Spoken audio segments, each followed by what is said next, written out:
दोस्तों, जब युधिष्ठिर ने अर्जुन को बताया कि उन सब की देखते देखते ही उनके सामने अभिमन्यु का वध हो गया और वो लोग कुछ कर नहीं पाए क्योंकि जयद्रथ ने भगवान शंकर के वरदान की वजह से उस दिन पूरी पांडव सेना को अकेले ही रोक दिया था, तब अर्जुन की गुस्से का कोई सीमा ही नहीं रहा और उन्होंने प्रतिज्ञा किया कि अगले दिन सूरज डूबने से पहले मैं जयद्रथ का वध कर डालूंगा और अगर नहीं कर पाया तो अग्नि में प्रवेश कर जाऊंगा। अर्जुन की ये प्रतिज्ञा सुनकर भगवान श्री कृष्ण थोड़ा नाराज हो गए। उन्होंने अर्जुन से कहा कि तुम मुझसे बिना सलाह के इतनी बड़ी प्रतिज्ञा कैसे कर ली? ये कोई छोटी मोटी प्रतिज्ञा नहीं है। जयद्रथ को मारना इतना आसान नहीं है और अगर तुम उसे मार नहीं पाओगे तो अग्नि में प्रवेश करोगे और तुम्हारे मौत के बाद पांडवों की कभी जीत नहीं हो पाएगी। और दूसरी बात, हमारे सेना में कौरवों की गुप्तचर हैं, तो वो लोग ये प्रतिज्ञा जब उनको बता देंगे तो वो लोग तो दुगनी चौकन्ना हो जाएंगे और पूरी जान लगा देंगे कि तुम जयद्रथ तक नहीं पहुंच पाओ। लेकिन खैर, तभी तो प्रतिज्ञा हो चुका था और उनके कहने के मुताबिक कौरवों को इस बात की पता चल गया। ये प्रतिज्ञा सुनकर जयद्रथ घबरा गया क्योंकि वो अर्जुन की ताकत को जानता था।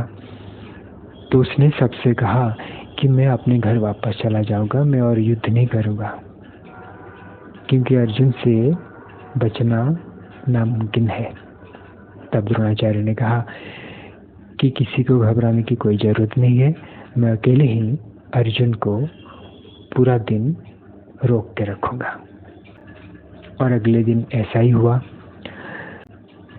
पहले तो युधिष्ठिर की सुरक्षा की दायित्व अर्जुन ने लिया था, लेकिन उस दिन वो दूसरों को इसकी दायित्व देकर निकल गए जयद्रथ को मारने के लिए।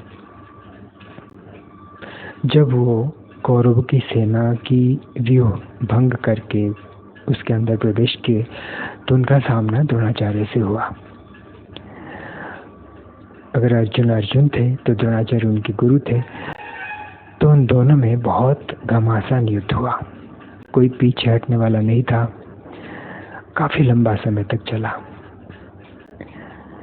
तब श्री कृष्ण ने अर्जुन से कहा कि अर्जुन, तुम अगर द्रोणाचार्य से ऐसे युद्ध करते रहोगे तो शाम हो जाएगी और तुम्हारी प्रतिज्ञा पूरी नहीं हो पाएगी, इसलिए द्रोणाचार्य को छोड़ो और आगे बढ़ो। फिर अर्जुन ने द्रोणाचार्य से युद्ध आधे में छोड़ के आगे निकल गए। जब दुर्योधन ने ये देखा तो वो तुरंत ही द्रोणाचार्य के पास आ गया और बोला कि गुरुदेव, ये क्या हुआ? आपके देखते देखते अर्जुन आपको लांघ कर आगे चले गए। हम सब ने आपकी बातों पर भरोसा करके ही जयद्रथ को रोका घर जाने से, और आप तो अर्जुन को आगे जाने दिए। हमें पता है कि आपके मन में पांडवों के प्रति स्नेह है, क्या इसलिए आप ऐसा कर रहे हो? आप जाइए, अर्जुन का पीछा कीजिए। तब द्रोणाचार्य ने कहा कि मैंने तो प्रतिज्ञा किया था कि युधिष्ठिर को जिंदा बंदी बना के तुम्हारे सामने लाऊं, और अभी युधिष्ठिर के पास अर्जुन नहीं है, ये मौका मैं नहीं छोड़ सकता। एक काम करो, तुम अर्जुन को रोक के रखो और मैं एक ऐसा उपाय करता हूँ जिसके वजह से तुम अर्जुन को पूरा दिन रोक के रख पाओगे। उन्होंने कहा कि मैं तुम्हें एक ऐसा कवच पहनाऊंगा सोने का, जिसका भेदन ना अर्जुन का ना कोई देवी देवता का अस्त्र कर सकेगा। तुम निर्भय होकर अर्जुन के साथ युद्ध करो, उसे रोक के रखो।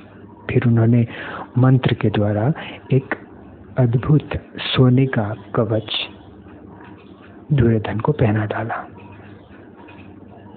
ये कवच पहनने के बाद दुर्योधन का खुशी का ठिकाना नहीं रहा। उसको पूरा यकीन हो गया कि मैं तो आज अर्जुन को रोक के ही रहूँगा, और वो तेजी से अर्जुन का पीछा करते हुए उसके पास पहुंच गया।